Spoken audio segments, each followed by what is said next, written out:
When you stack cubes, they fit together perfectly. There's no gaps without any twisting needed. This makes the cube one of 5 parallelothingies. Rombert happens to be part of that exclusive list. Rombert also happens to be the hide-and-seek champion. Any cube could be Rombert waiting to strike. Careful though, because Rombert is also known to lurk in metals like copper, silver, gold, and aluminum. This is because when you draw a Wiener Schnitzel around the atoms, you get a Rombert. This means that when you have a chunk of metal, you get what's known as the Rombert Jamboree. I had a lot of trouble in school understanding the crystal structures of metals like those, so when I found out my good friend Rombert was lurking there the whole time, I'm like, sweet.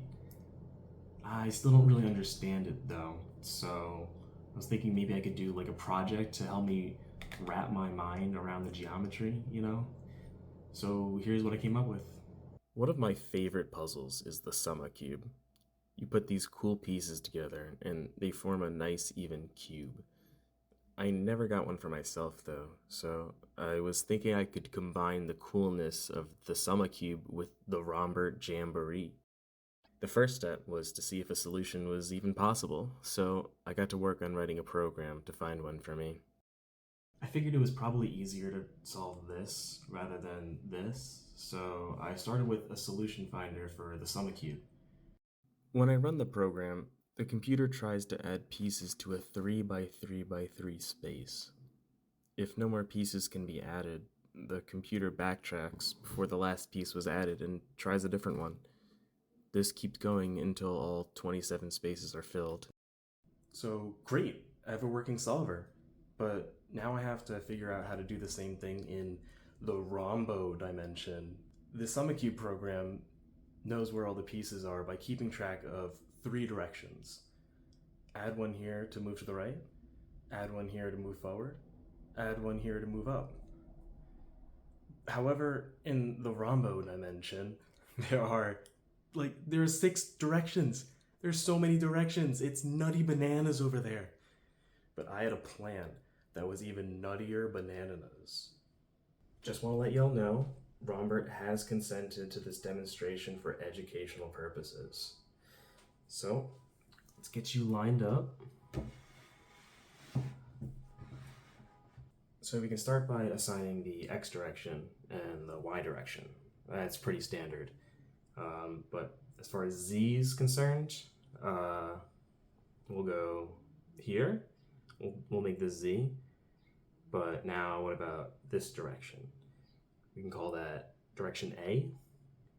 But we're out of letters. We can't put in 3 new directions into the program. So instead, we can think of direction A, right? Yeah, this is A. We can think of direction A as the same thing as a movement in direction Z plus one movement in the direction X. So we can set up these little equations for all these unaccounted for directions, and now we're back down to 3. Thank you, Rombert. Behold, the Rombo dimension map. Thanks to these 3 equations, I was able to find an X, Y, and Z for every position in the Rombert Jamboree. Right here, I've written down the codes to every part of the Dees puzzle. That's what I'm gonna call this, by the way, the Dees puzzle. At this point, though, the plan got a little too nutty, and I ended up waking up next to a pile of empty kombucha bottles with an actual solution to the Dees puzzle on my screen. Alright, so we got a solution, now we just gotta build it. My original plan was to outsource the labor, but even after spending all my money on custom lingerie, I ultimately failed to convince Rombert to copulate. Now destitute, I was forced to get creative. But fortunately, I found everything I needed in a dumpster behind Trader Joe's. I cut the paper to size and began assembling the units. It takes 12 of these things to make a single Rombert, and there are 63 Romberts in the D's puzzle, so I needed a total of 756 units. After a moderate celebration, I began Rombert production. At this point, though, I was starting to feel the time pressure.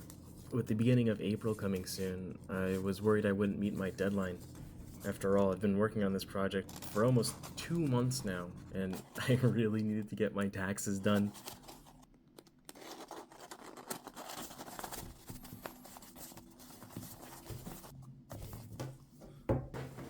Finally, with 63 Romberts at my disposal, I used paper clips to form the pieces from the solution, and Viola, the D's puzzle, was finished.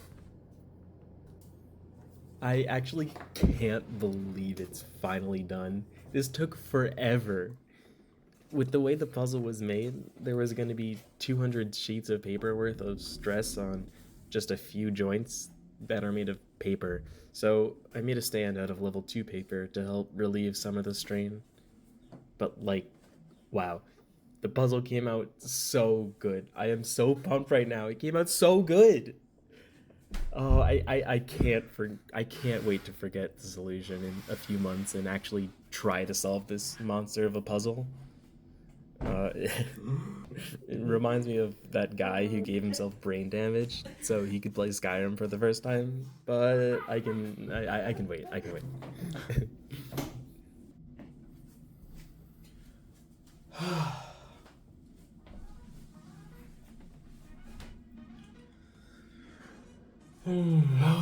I am so happy this is finally done. I am so tired, so I'm gonna go sleep a lot. But hey, if you like things like the Summit Cube and the D's puzzle, be sure to check out down below for some of these nuts.